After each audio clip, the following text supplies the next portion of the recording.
নমস্কার বন্ধুরা, WB good নিউজে সকলকে জানাই স্বাগতম। লোকসভা 2024 পশ্চিমবঙ্গের 42টি লোকসভা কেন্দ্রের ওপিনিয়ন, কাদের পক্ষে জনতার রায় অর্থাৎ 2024 বাম কংগ্রেস 2024 সালে কতগুলো আসন দখল করবে এবং তৃণমূল কংগ্রেস কতগুলো এবং বিজেপির অবস্থান কেমন থাকবে। চলুন জেনে নিই 42টি লোকসভা কেন্দ্রের ওপিনিয়ন। পূর্ব বর্ধমান 2024 সালে এই আসনটি জয়লাভ করতে চলেছে তৃণমূল কংগ্রেসের প্রার্থী।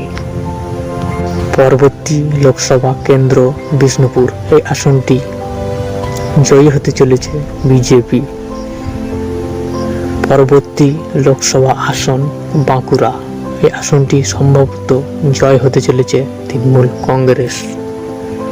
পরবর্তী লোকসভা আসন পুরুলিয়া, এই আসনটি সম্ভবত জয় পেতে চলেছে তৃণমূল কংগ্রেস। পরবর্তী লোকসভা আসন মেদিনীপুর, এই আসনটি সম্ভবত জয় পেতে চলেছে তৃণমূল কংগ্রেস। পরবর্তী লোকসভা আসন ঝাড়গ্রাম, এই আসনটি সম্ভবত জয় পেতে চলেছে জোট প্রার্থী। পরবর্তী লোকসভা আসন ঘাটাল, এই আসনটি জয়লাভ করতে চলেছে তৃণমূল কংগ্রেস। পরবর্তী লোকসভা আসন কাঁথি, এই আসনটি জয়লাভ করতে চলেছে বিজেপি। পরবর্তী লোকসভা আসন তমলুক, এই আসনটি জয়লাভ করতে চলেছে তৃণমূল কংগ্রেস। পরবর্তী লোকসভা আসন আরামবাগ, এই আসনটি সম্ভাব্য জয় পেতে চলেছে তৃণমূল কংগ্রেস। পরবর্তী লোকসভা আসন হুগলি, এই আসনটি সম্ভবত জয় পেতে চলেছে তৃণমূল কংগ্রেস। পরবর্তী লোকসভা আসন শ্রীরামপুর, এই আসনটি জয় পেতে চলেছে জোট প্রার্থী। পরবর্তী লোকসভা আসন উলবেড়িয়া, এই আসনটি সম্ভবত জয় পেতে চলেছে তৃণমূল কংগ্রেস। পরবর্তী লোকসভা আসন হাওড়া, এই আসনটি জয়লাভ করতে চলেছে তৃণমূল কংগ্রেস।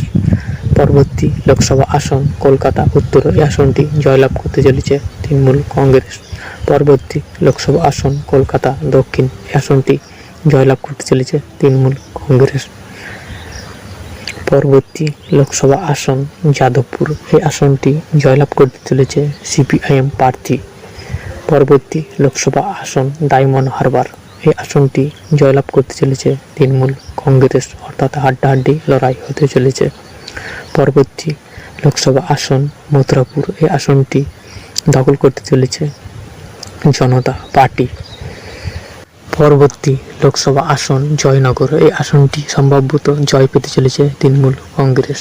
পরবর্তী লোকসভা আসন বসিরহাট, এই আসনটি সম্ভবত জয় পেতে চলেছে তৃণমূল কংগ্রেস। পরবর্তী লোকসভা আসন বারাসাত, এই আসনটি সম্ভাব্য জয় তৃণমূল কংগ্রেস।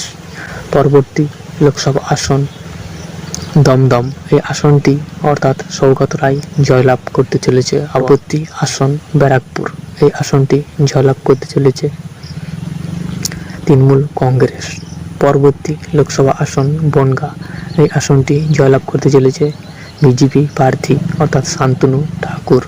পরবর্তী লোকসভা আসন রানাঘাট, এই আসনটি জয়লাভ করতে চলেছে তৃণমূল কংগ্রেস।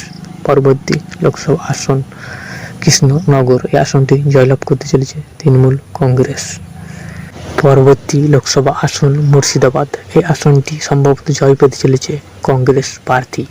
পরবর্তী আসন বহরমপুর, তো আবারও একবার অধীর চৌধুরী জয়লাভ করতে চলেছে কংগ্রেস প্রার্থী। পরবর্তী আসন জঙ্গিপুর, এই আসনটি তৃণমূল কংগ্রেসের প্রার্থী জয়লাভ করতে চলেছে। পরবর্তী আসন মালদা দক্ষিণ, এই আসনটি তৃণমূল কংগ্রেস প্রার্থী জয়লাভ করতে চলেছে।